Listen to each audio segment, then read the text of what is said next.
This podcast is Challenging Opinions and is presented by William Campbell.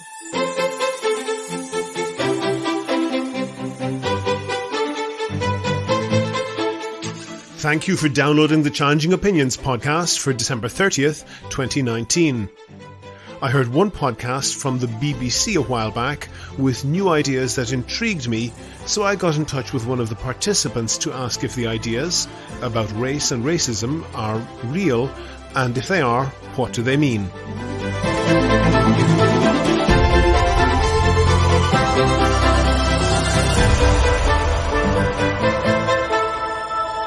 Challenging Opinions is the podcast where ideas are tested. Whether you are left or right, conservative or progressive, devout or skeptic. What matters is the strength of your argument, not the strength of your voice. Here's what we've got coming up for you in this podcast. Occurrences, happenings completely independent of the behaviour, changed whether the behaviour was racist or not. If your definition of racist is that it's to do with power relations, I'm asking for your definition. Yeah, that is my definition, and it's also in the books. So you can't have racism without a big discrepancy of power relations. That's coming up in a moment, but first I want to say thank you to all of my donors on Patreon. I appreciate everyone who contributes. If you don't know, Patreon is a system that allows people to donate $1 or $2 per podcast or per month, and that helps me to devote more time to research and to finding interesting guests. If you think that you could do the same as them, there's details on the website and at the end of the show. Back in August, I talked here about the pro-democracy protests, anti-Putin protests in Moscow, and I noted that, compared to the similarly motivated protests in Hong Kong, they were small. People might grumble, but there's no arguing that Putin has very widespread support in Russia, and the protesting was done by a particular well-educated cohort. But it's important to remember that, as well as being small, these protests in Moscow are supported by a particular slice of society. There is a group of well-educated Russians, mostly in Moscow and other large cities, who yearn for democracy and Western-style freedoms. You could call them a young middle class. They travel abroad on holidays, they speak English and other foreign languages, they get their news online from largely independent sources. That last point is important. Television, regular broadcast television, is hugely popular in Russia. It's hugely influential, and it is totally under the thumb of the Kremlin. Just last week, Alisa Yarovskaya, a prominent journalist on a Russian regional TV station in northwest Siberia, asked Putin at a press conference why Moscow wasn't supporting a project to build a bridge to link two local towns, a project that the regional governor had proposed. Pretty innocuous, you might think. Not in Russia. By the next day, she was unemployed, saying that she had quit her job rather than be fired. That gives you an idea of the level of dissent tolerated, or rather not tolerated, in Russian TV news. But as I said in August, the young, urban, often well-educated people who are most likely to support democracy often just bypass Kremlin propaganda and get their news online. Often they speak English or some other foreign language and keep well informed via foreign news websites. But there might be a roadblock coming on that bypass. This week, the Russian government announced that it had successfully tested what it called RUNET. This is the internet, sort of. The sort of there is important. If you work in a large office, your computer is connected to the internet so you can send email and check websites, right? Not quite. A typical computer in a large office is connected to the company network, and that is connected to the internet so you can look up stuff online. So rather than you following a link to, say, the Challenging Opinions website and your computer getting the content of that website, an office computer asks the company server for the Challenging Opinions website, and the server gets that content and passes it on to the user's computer. Or maybe not, if your office blocks the Challenging Opinions website. A lot of employers block porn or social media or job search websites or all sorts of other content. They're allowed to do that because it's their network. But you go home and unless you put on your own filter, you can access whatever content you want. But not if you live in China or Iran or Thailand or Turkey or a growing number of countries that block content at the national level. But Russia is going one step further here. As well as setting up what is essentially a gigantic version of a company intranet, where you get selected access to the outside internet, they are forcing telecom companies to comply with the RUNET system, which would allow them to not block the internet, but create a parallel internet system that works only in Russia, and that allows Russians online, but only to view content that originates in Russia. So people would only be able to send and receive emails or other content within Russia. And if you're thinking VPN, they've thought of that too. VPN is a way to encrypt your internet traffic and disguise where it's coming from and going to. Almost all VPN traffic would be totally blocked by RUNET. Russia has also introduced a law that requires government-controlled apps to be pre-installed on all smartphones sold in the country. Essentially, what they're doing is not seeking to put their citizens offline. They're seeking the ability to disconnect Russia's online from the rest of the world's online.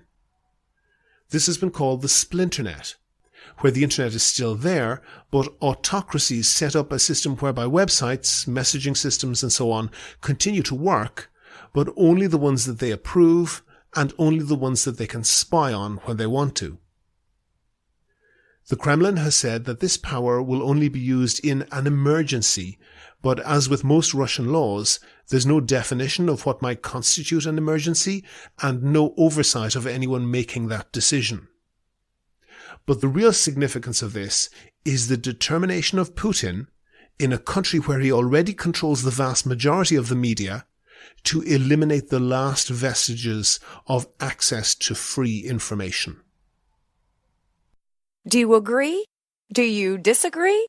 If you want your point of view heard, email podcast@challengingopinions.com and say what you think. A while back, I heard an edition of the BBC programme Analysis. Now, that's a programme that goes into topics behind the news, as they call it. I think it's a fantastic programme. They do a lot of very detailed reporting. But one programme was different to a lot of them that I've heard, and they were exploring a topic called whiteness. And that's something I've heard the word about before, but I don't really know what it's all about. And one of the guests on that show was a person by the name of Steve Garner. He's on the line now. He's a researcher at Cardiff University in the Department of Social Science. And in his bio, he says that he's interested in racialization and the ways in which it intersects with nation, class, and gender in different places at different times. Steve, as you understand it, what is whiteness? Okay, well, I'll give you some background first, William. For a long time, the studies of race and ethnicity within social sciences were focused almost exclusively on minority groups, particularly in North America and Europe. And so the focus was all around how those groups are different from the mainstream groups. So it was a starting point where you always assume that the norm is white Europeans and everyone else is different, and that's what you're looking at. So with the frame of whiteness, you dispense with that difference, and you say that all groups in this fiction called race are worth studying to figure out how they relate to each other and how people develop a sense of their own identity and how race plays a part in that much bigger picture. So it's a shifting away from the way that was, I guess, the dominant way of understanding social science to do with identities for quite a long time. And in the 1990s, a group of American historians started to focus on the period in the late 19th century when lots of European migrant groups came to America, and they put forward the idea that these different groups, although they were nominally white Europeans, went through a phase where they were treated as not part of mainstream America. And so the idea that you could become white, in inverted commas, was put forward. And so what we're talking about in relation to whiteness is a process quite often, and it's to do with social structures. So for sociologists, it's really important, because to say this at the beginning, otherwise people won't be able to follow properly, that for sociologists, you can understand society through the big patterns of how people relate to each other, outcomes in relation to various resources and things like this. And these are called structures. Mm-hmm. This is a different way of understanding society than to focus on individuals relating with other individuals all the time, which is more like a psychological perspective. Mm-hmm. So what I'm talking about with you today is primarily to do with structures and systems rather than individuals. And I say that because in experience, people hear people talking about whiteness and kind of personalize it and think it's an attack on individual white people, which it really isn't. It's a frame to understand society, just as frames that look at social class or nationalism or those kinds of things are frames to understand society. Let me pause you there. Let me pause you there for a second, sure. Because actually you've done something which I've noticed quite a lot, and I've done some background reading on this and listened to various things that I was able to find. Sure. And one of the things that I've noted is that when somebody is asked for a definition of whiteness, usually somebody perhaps who's a university professor who's in a department of social science who's interested in researching it, when they're asked for the definition, it doesn't come very easily, and very often what you get is a list of things that it isn't.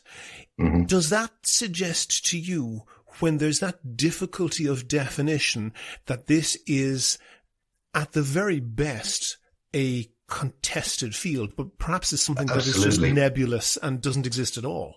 Well, I wouldn't say it doesn't exist at all. That's a bit of a leap from saying that something's hard to define. Okay. No. I didn't say that it was hard to define. I said that the people who are most interested in it seem to be reluctant to define it.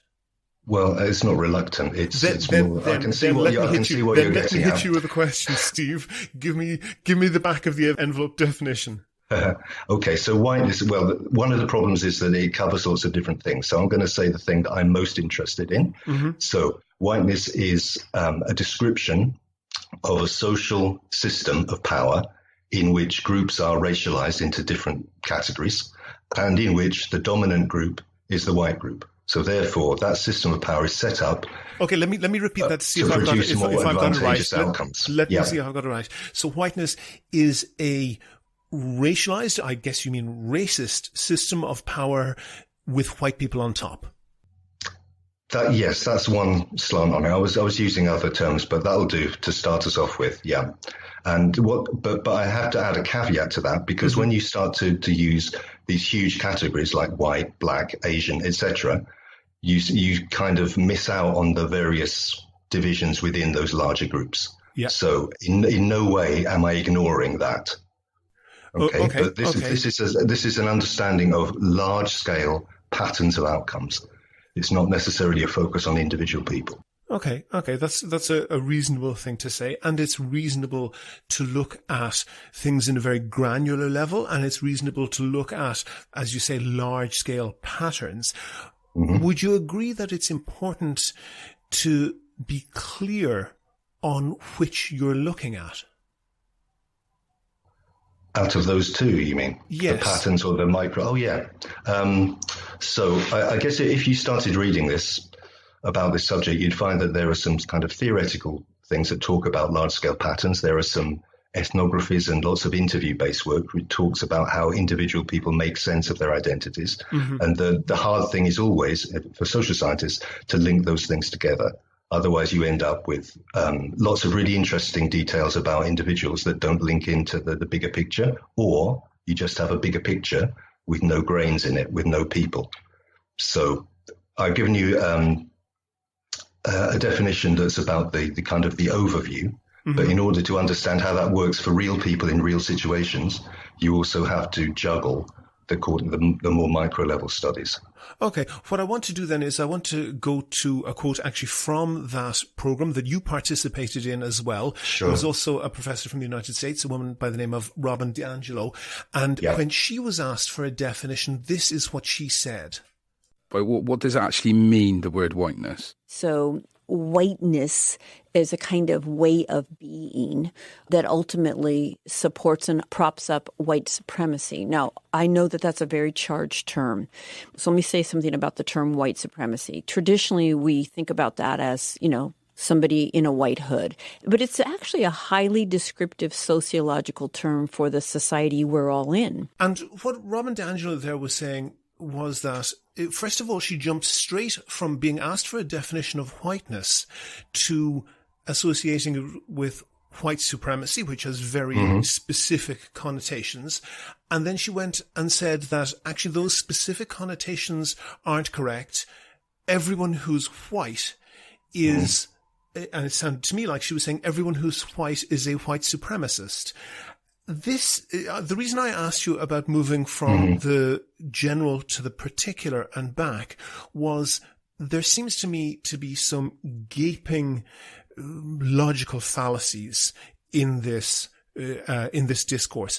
And one is jumping back and forward from the general to the specific to be able to essentially tar everyone that they don't like with the worst of the worst, and to say that essentially anybody who's white is effectively a white supremacist. That's not what I heard in that clip that you just played to me, and I'd be surprised if she said everyone who's white is a white supremacist. I don't particularly use that term because I don't think it... She did. She specifically said that whiteness equates to white supremacy, and that white supremacy is not just people, as she said, in a hood. That was a clear reference to the Ku Klux Klan. She's drawing that description much, much more broadly. Yeah, so white supremacy is a shorthand term for the system that I just described to you. Yeah. Like a system that's set up so that the more advantageous outcomes come to the white group rather than to other groups in general. So for me, that's what white supremacy is. But by using two words, it saves you going through 30.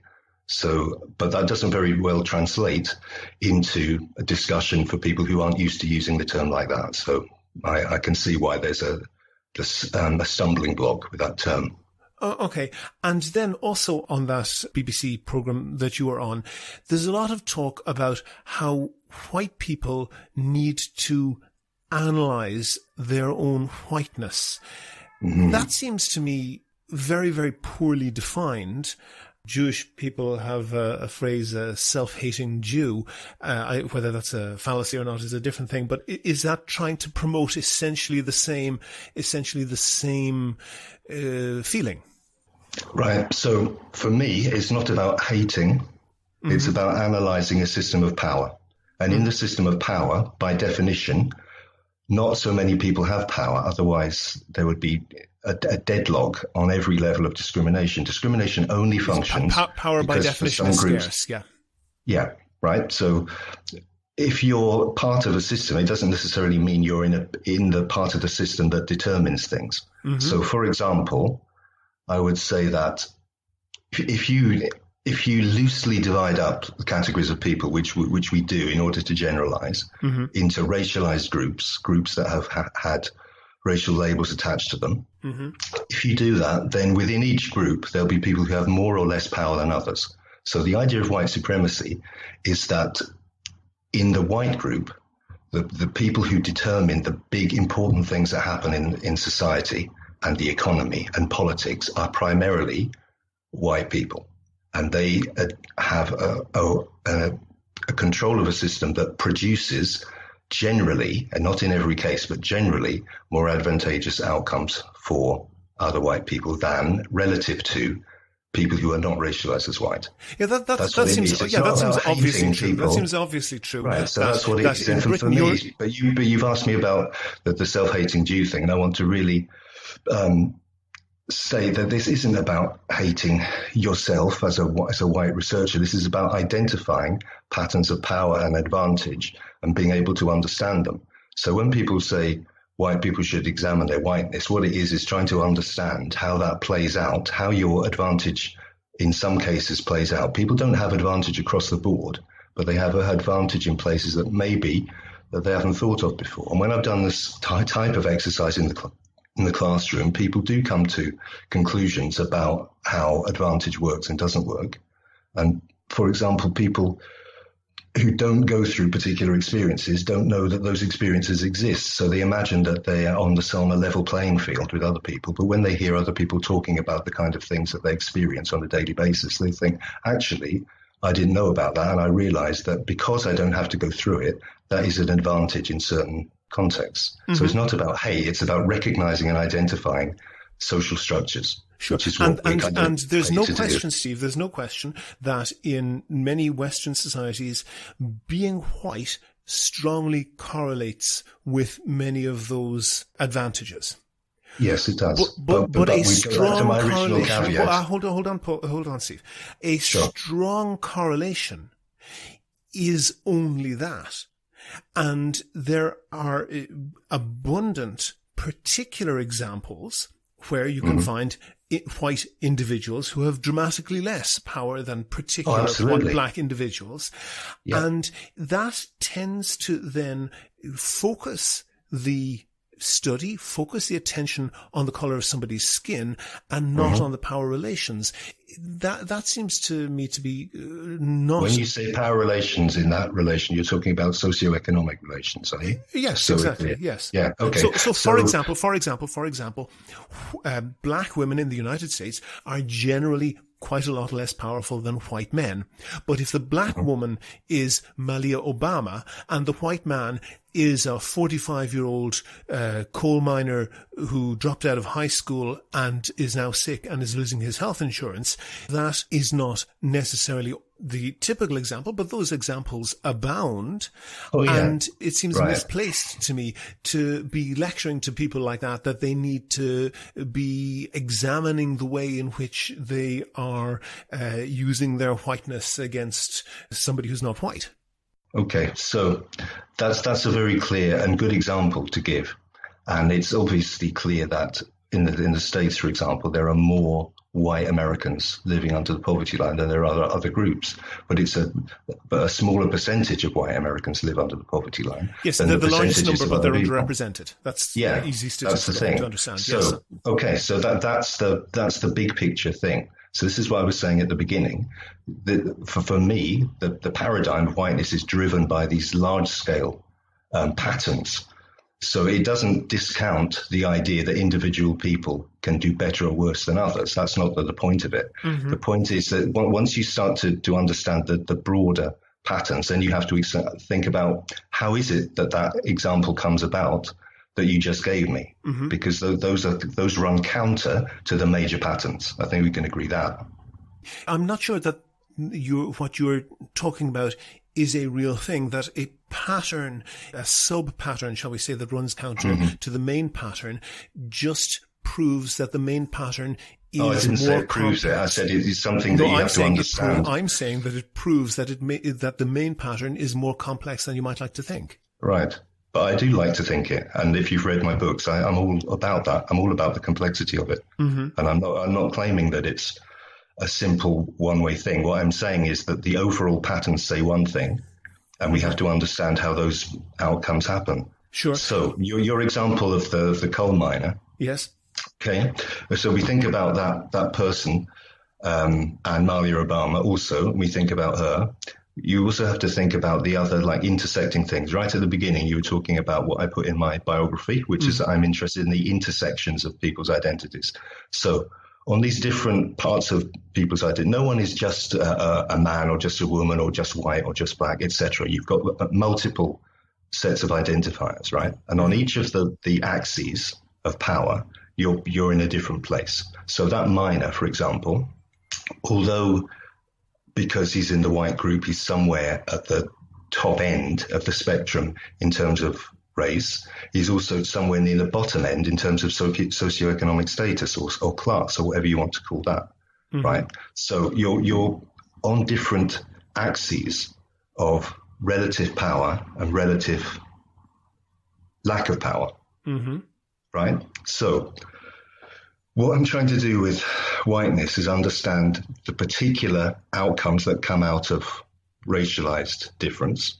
There's another set of pictures that you could put forward, like the one you just said, to do with socioeconomic distinction. And there's another one about gender, etc. We could come up with all of these different axes. If you put all of those things together, you find other patterns, right? But in the discussion we're having, we're starting off with the one which is about whiteness and race. And we can't cover all of these other equally interesting social discrimination things. And because people have different positions within social structures on one level to do with class, which is the one that you're talking about there, it doesn't mean that it cancels out all of the other things. They are simultaneously valid.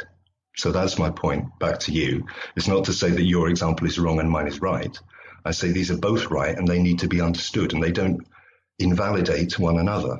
I'm interested in the increasing complexity of this and the increasing complexity needed to explain this.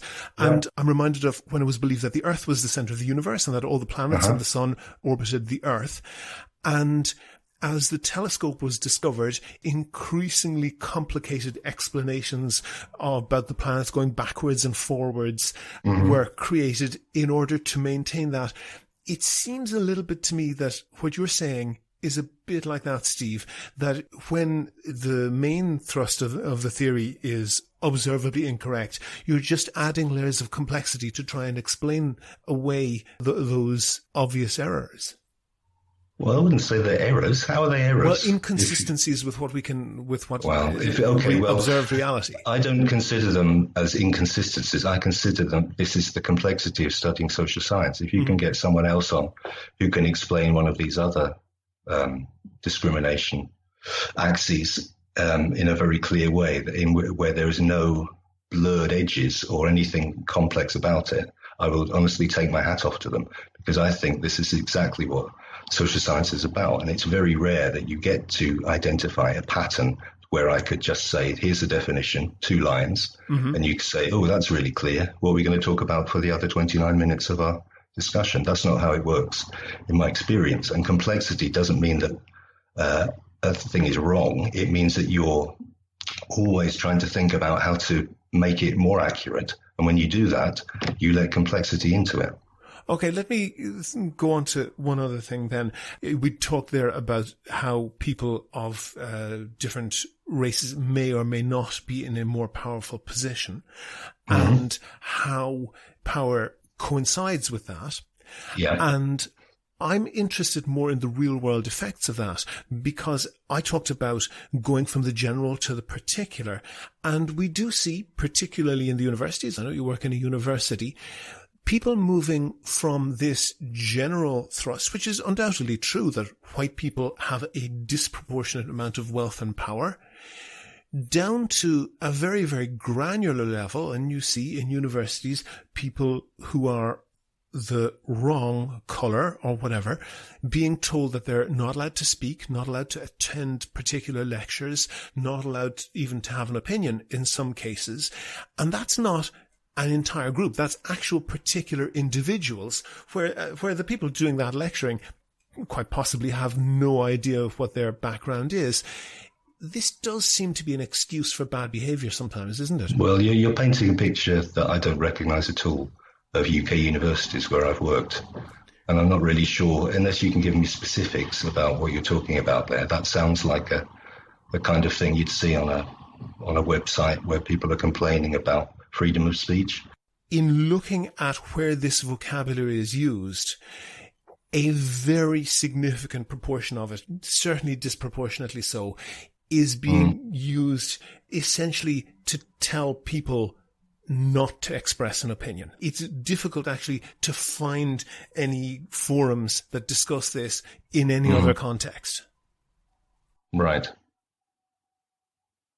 Well, if that's what you found by doing research, then that's what you found. But like I said, it's not really an important thing for me particularly to engage with, because I have difficulty, as you've just noticed already, just looking at the paradigm that I'm interested in.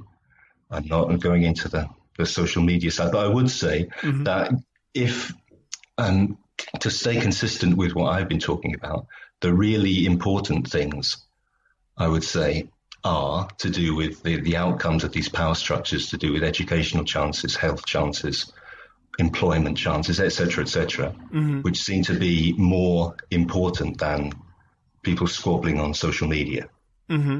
So that's what I would throw back to you. Are you saying that they could be lack of civility issues? I'm happy to go along with that if that's what you say. You've seen it.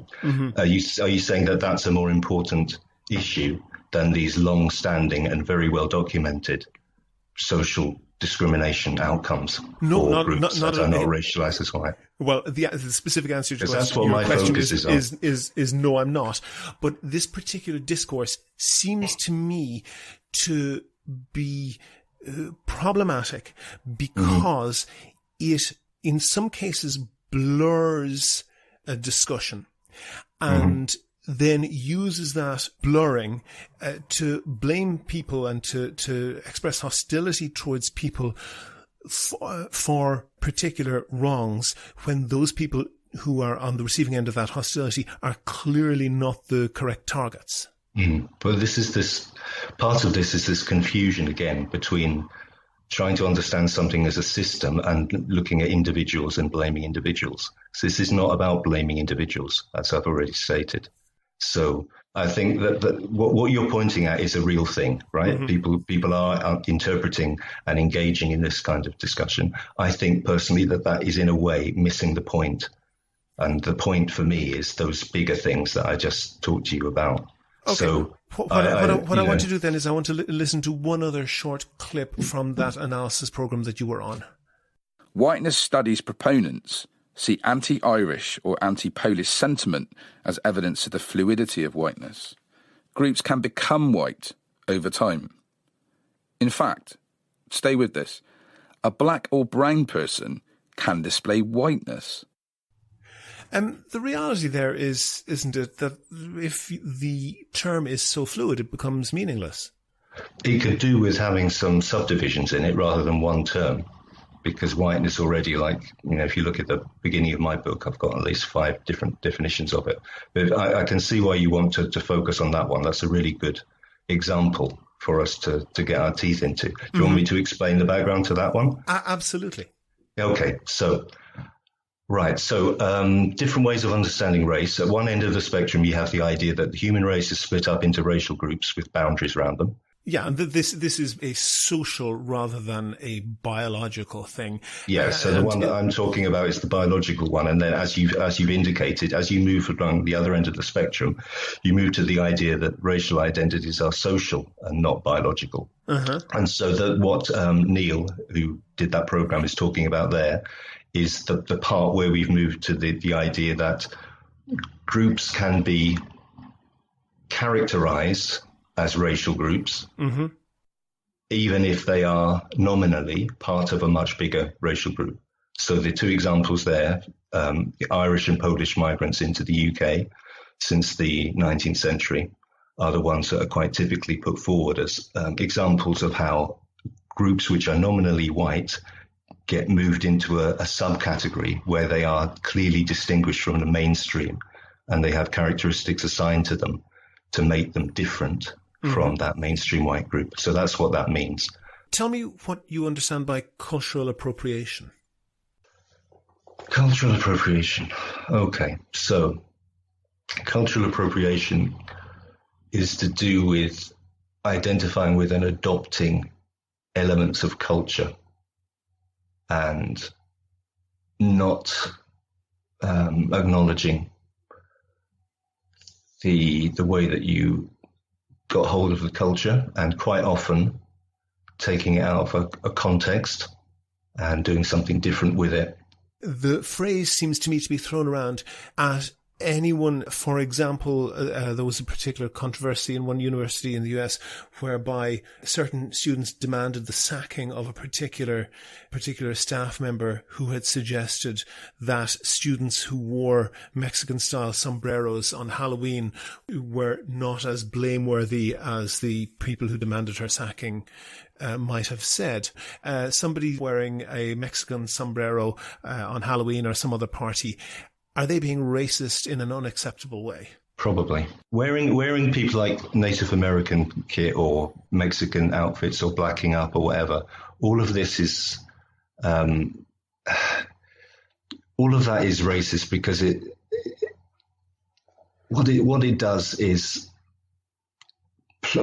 puts those people's culture into a theatrical mode when in the overall patterns around in society, these are disadvantaged groups. So it's inhabiting the culture and physical appearance of a disadvantaged group for entertainment purposes. And it makes the people who are actually in those groups feel disrespected. So would you think that wearing cod leprechaun hats with orange hair coming out and so forth on St. Patrick's Day in New York is racist? Well, I don't think so. Why not? Because it doesn't fit into what I've just said there. Are Irish Americans now a disadvantaged minority group? They certainly were for a very long time. They were for a long time, yeah. But we're talking about now. If you say, was that racist when it was clear that Irish Americans were, yeah. Well, that's a different thing. If you're talking about now, then it's a different thing. This is part of the idea of whiteness, that people can move, categories of people can move from along the axis of power to get into a more powerful position. And I'm not sure that Irish Americans are now in that disadvantaged position that they were before. So that made it stop being racist, independent. Well, the behavior. If your definition, no, hold on for a second. What you're saying is that occurrences, happenings completely independent of the behavior, changed whether the behavior was racist or not.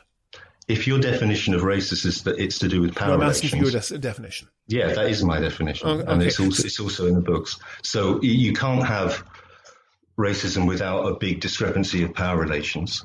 And so if a group that, if you can't say that there's a disadvantaged group that are being picked on, it's harder to say that that's racist. You could say it's prejudice, which is a different thing. But racism is all about power relations, as far as I understand it. Japan is a deeply racist society. If you're a white person in Japan, you will suffer very significant discrimination. So I'm wondering, does the same behavior by a different group in the same, and I accept the context that you're saying that, if somebody is coming at a particular behavior from a position of power over a less powerful group, then that clearly changes the context. I'm not disputing that, but somebody who is, for example, a white person who lives in Japan, or even a mixed race person who lives in Japan, will experience very significant racism. Yeah. The subtext to this is there is an accusation, particularly on the far right, which I don't particularly accept, but there's an accusation that this is just a get-up to blame white people for everything. And I want to gather evidence that that's not the case. And I'm wondering, would you accept that a Japanese person wearing a suit or playing a piano or wearing a tuxedo or whatever fits into the same category? As the versions you just given me before, or let's say, for example, as Katy Perry wearing a Komodo. Yeah, yeah, that's a really interesting question. I would think that. Yeah, let's think. Okay, so the Japanese performance of North American or European whiteness in Japan. Mm-hmm. Is discussable, definitely, because of the background that you've outlined there. Mm-hmm. It's possible. Katy Perry, certainly discussable. I think we're moving into an area that's less well defined, but these are if you apply the same logic. I think definitely. We've been ploughing into that territory for quite some time of poorly defined territory. And what I'm trying to do is, I'm not trying to attack you. This whole paradigm is I'm not. I'm enjoying the the robustness of it. I just feel like I'm getting further and further away from my expertise. Sure, I understand that. But what I'm trying to do is I'm trying to test whether there is a consistency to what's being said. And Katy Perry suffered actually significant career damage because she dressed up in a kimono.